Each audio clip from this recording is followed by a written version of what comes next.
Mga alaskadora at alaskadora, I'm sure na marami sa inyong nakakaalam na si Senate President Alan Peter Cayetano sobrang hilig sa basketball. Nakita niyo ba, naka-goggles, di ba? Sky layup. Hilig siya mag-3-point shot. At kung napakinggan ninyo ang kahit isa sa kanyang mga libo-libong speeches, Libo-libo talaga. Facebook Live, at mga hirit niya sa Kongreso at Senado, alam nyo din na napakahilig niyang gumamit ng mga analogy. Analogy. He's the Big analogy word. guy.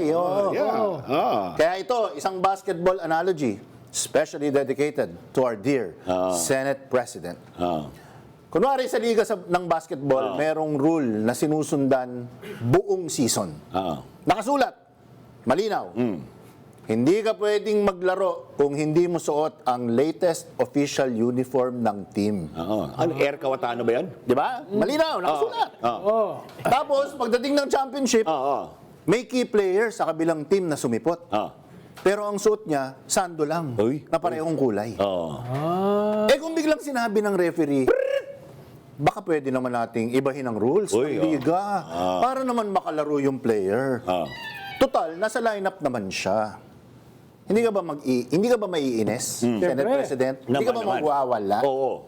Unhinged. Unhinged. Hindi na kasi rule ang pinag-uusapan dito eh. Timing. At yan ang hindi naiintindihan ng iba.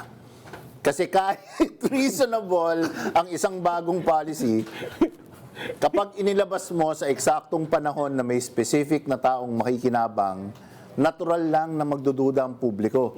Magtatanong talaga yung tao eh. Teka lang, bakit ngayon may makikinabang saka binabago ang rules? Parang rigged, no? Parang rigged. Parang classroom lang din yan. Buong semester, sinabi ng teacher, physical exams, tayo lahat on-site. Tapos pagdating ng finals, may favorite student na hindi makakapasok. Biglang, okay lang. Online exam na lang pala. Ba't may COVID ba? Kahit sabihin mong valid theoretically ang online exam, may technology naman, di ba?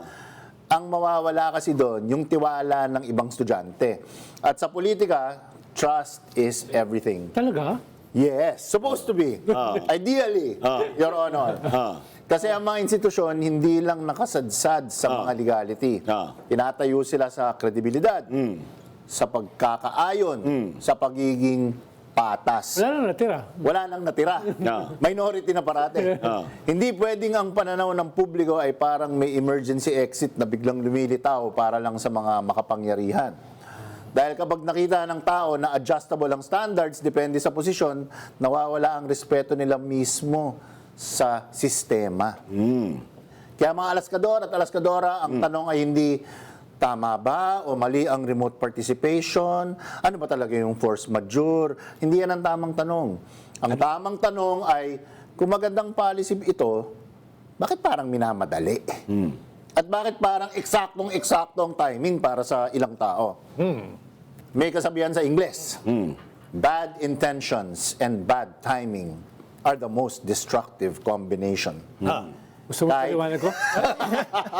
Kahit hindi nanggaling sa Biblia yan, sana umabot pa rin ang mensahe sa mga dapat abutan nito. The Senate is under attack. Kaso kahit umabot, mga manhid na yun. Yun ang problema. Quatro alas, hindi ka makakatakas. Quatro alas, di ka makakaiwas.